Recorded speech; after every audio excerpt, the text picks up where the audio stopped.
Hello friends, we are back with a new topic on Power Query. In our last video, we talk about how to play with the text transformation. Continuation to the same will show how to play with fill and replace with some new example. Let's move on to working Excel file. So this is already a officially Excel converted table. So let's import the same into the Power Query. Now you must have observed some of the cells are blank and some coming with null.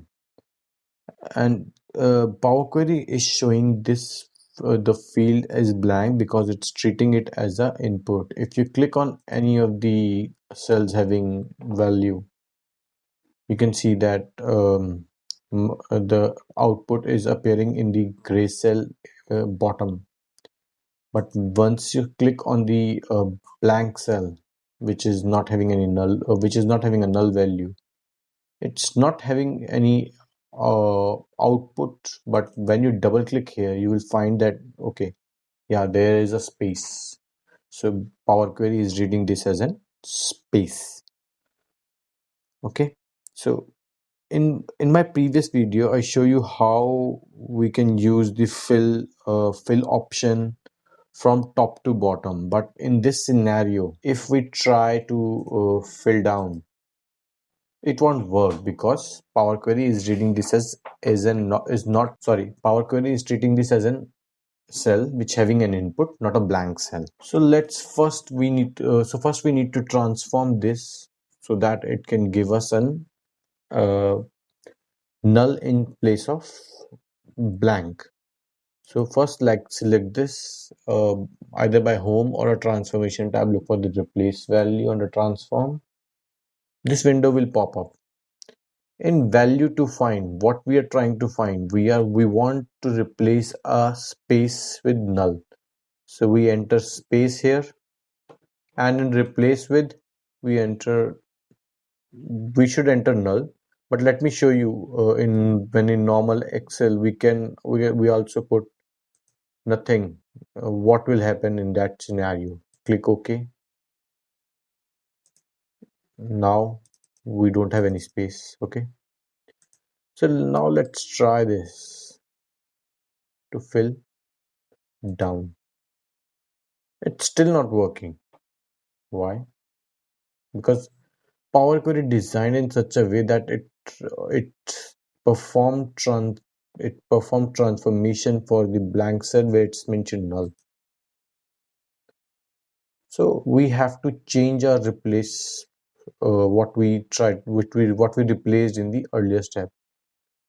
Either we can cross it and we do it again, or we can click on this gear option.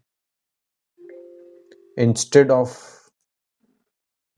nothing here, we type null manually. Now click OK.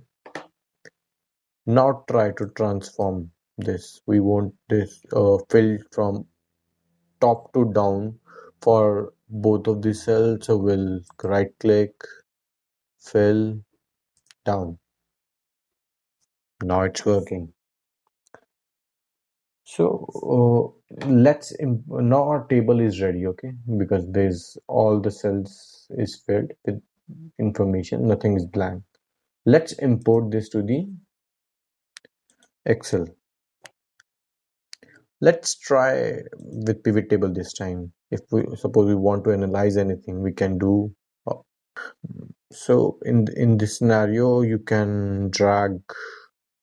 Suppose I want to find the area wise salary, maximum salary. Drag area here and salary. Now as of it is showing the summary of that salary, not the single. If I total the total north, what it's coming, 232386, 232386. But I want to see the average salary.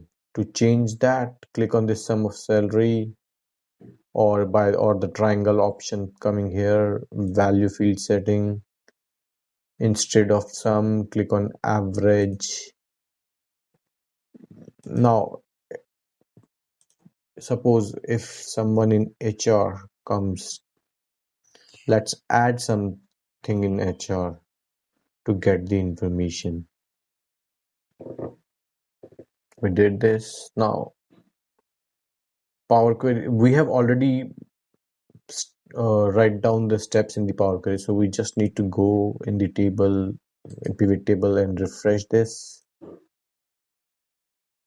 See, my average salary is changed. So hope topic is clear and you're able to make out what we are trying to explain. For any feedback and query, please do mention the same in the comment section. We'll definitely get back to you. Please do like and subscribe our channel for upcoming videos. Goodbye and